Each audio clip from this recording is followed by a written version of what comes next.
Hey everyone, this is Jamie and this is my video response for Unit 7. So the prompt pretty much was going over sales and ticket pricing and pretty much said that looking into a high-end sporting event, how would you devise the ticket pricing and what would be the things that you would look into. So for me personally, I do run a couple of sporting events at the YMCA and a couple of fundraisers. So I'm going to kind of use that as my background. So the most important thing, I think, for any type of sporting event is to make sure that the overall goal is to make a revenue of however much is going to be dependent on the company or the facility management team. But the first goal that you need to hit is you have to break even. There's no point in having a sporting event and you're in the negative more times than not. So you should be reliant on those everyday customers or those true fans. You want to make sure that the pricing for them is low enough to where they can reach it, so they can pay and they can buy the tickets, but also high enough to where you're going to make a profit on them.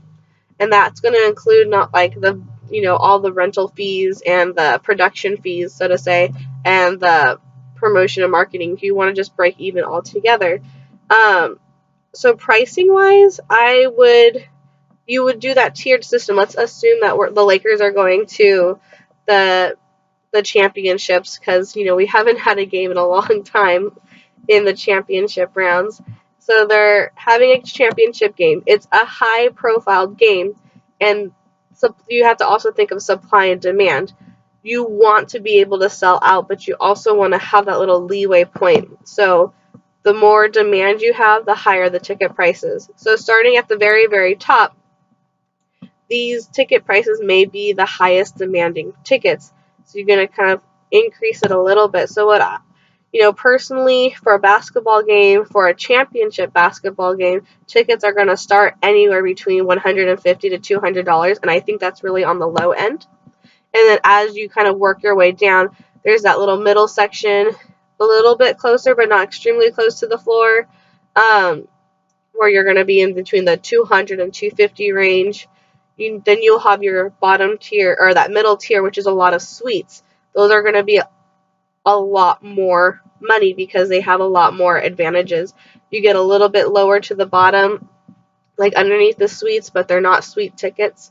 And these, you're probably going to be around the $250, $300, maybe even pushing $350 range.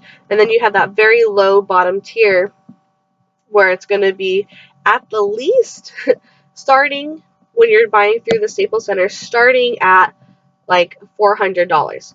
This is not including all those scalpers who may sell on StubHub or on these off sites where they're going to go up to $1,000. And this, of course, I'm just saying they're barely getting into the championships. This is not the end quality game. So that's just working there.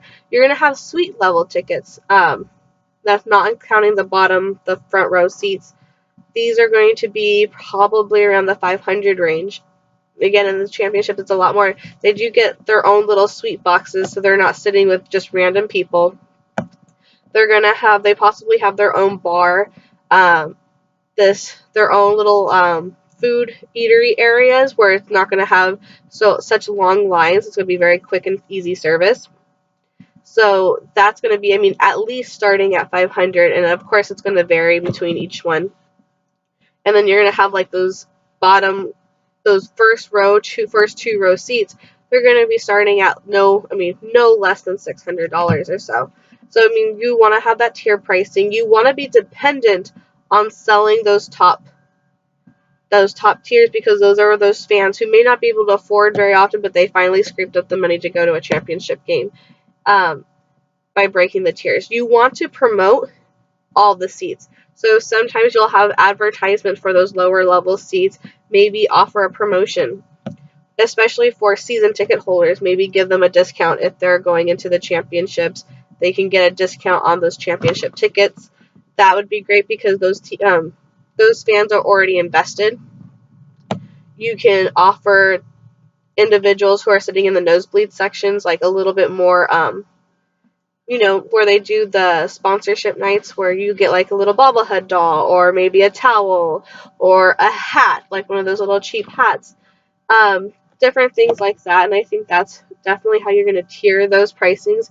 Again, the most important thing is you want to break even first, and then after that you want to make a revenue. And the way I like to look at revenue is you want to at the least hit 10% more than what the breaking even point is. And that's at least a good goal. Of course, you want to push more, you want to make more, and I'm not disagreeing with that part, but that's a good starting point for any facility, and then you work your way up from there. But that's it. I look forward to hearing everybody else's responses. Have a good day and good luck going into week 8. Bye.